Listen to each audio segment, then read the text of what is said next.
Visa is worth over $500 billion. They don't lend you money. They don't charge you interest. They don't even issue credit cards. So how is a company that does almost nothing one of the most profitable businesses on earth? Let me show you. Most people think Visa gives them credit. Wrong. When you get a Visa card from Chase or HDFC or Barclays, Visa didn't give you anything. Your bank gave you credit. Your bank takes the risk if you don't pay. Visa just owns the network. Think of Visa like a toll road. They built the highway. Every time a car passes through, they collect a tiny fee. They don't care who's driving or where they're going. Let me show you what happens when you swipe your card for a $100 purchase. You buy something for $100. The merchant doesn't get $100. They get around $97 to $98. Where did that $2 to $3 go?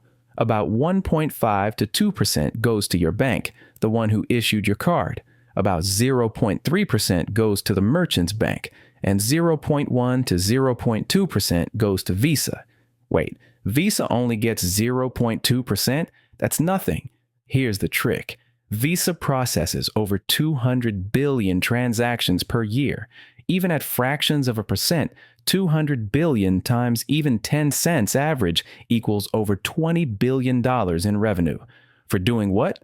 Moving digital information from one place to another. Here's why Visa's business is genius. Risk? Zero. If you don't pay your bill, that's your bank's problem. Visa already got paid the moment you swiped. Competition? Almost impossible. Visa spent 60+ years building relationships with banks worldwide.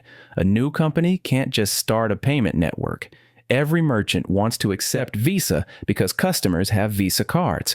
Every bank wants to issue Visa cards because merchants accept Visa.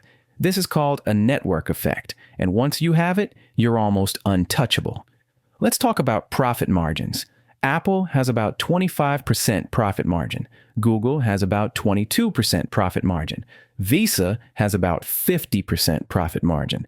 Half of every dollar Visa earns is pure profit because they have almost no costs, no inventory, no factories, no physical products, just servers moving numbers around. In 2023, Visa processed over $15 trillion in payments. That's more than the GDP of every country except the US and China. So next time you see that little Visa logo on your card, remember, Visa doesn't lend you money. Visa doesn't take risk. Visa doesn't even talk to you. They just built a toll booth and convinced the entire world to drive through it. That's how you build a $500 billion company, by taking a tiny cut of everything.